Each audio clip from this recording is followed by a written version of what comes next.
Hi goodies, வாங்க இன்றைக்கி என்ன டாபிக் பார்க்கலாம். இன்றைக்கி பார்த்தீங்கன்னா most repeated and most important chapters.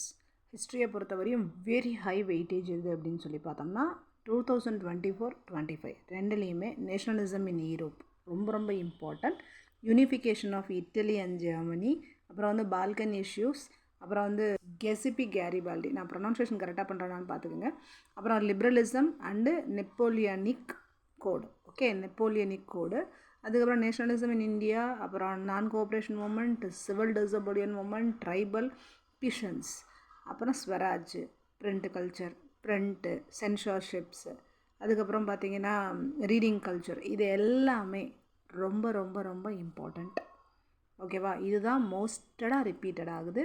அதுக்கப்புறம் என்ன பார்க்க போகிறோன்னா கொஷின்ஸையும் பார்க்க போகிறோம். எந்த கொஷின்ஸ் ரிப்பீட்டட் ஆகுது, ஸ்பெசிஃபிக்காக ஒரு 5 வருஷம் பார்த்துட்டு அந்த 5 வருஷத்தில் என்னென்ன கொஷின்ஸ் வந்து ரேண்டமாக ரிப்பீட்டட் ஆகிட்டே இருக்குது, எந்த டாபிக் படித்தா எந்த கொஷினை கிளியர் பண்ணலாம், இது கொண்டு பார்க்க போகிறோம். அடுத்து 5 இயர்ஸ்லேருந்து 10 இயர்ஸ் கொஷின் பேப்பர்ஸ் ஃபுல்லாக கிளியர் பண்ணுறோம். Okay, all the best for your examination. Okay, இது மாதிரி எல்லா சாப்டருக்கும் போடணுன்னா கீழே எனக்கு மெசேஜ் பண்ணுங்கள், கமெண்ட் பண்ணிங்கன்னா நான் எல்லா சாப்டருக்கும் இதே மாதிரி போட்டு விட்றேன். இல்லை எனக்கு சோஷியல் போதும் அப்படின்னு நினச்சாலும் okay, will do it. Okay.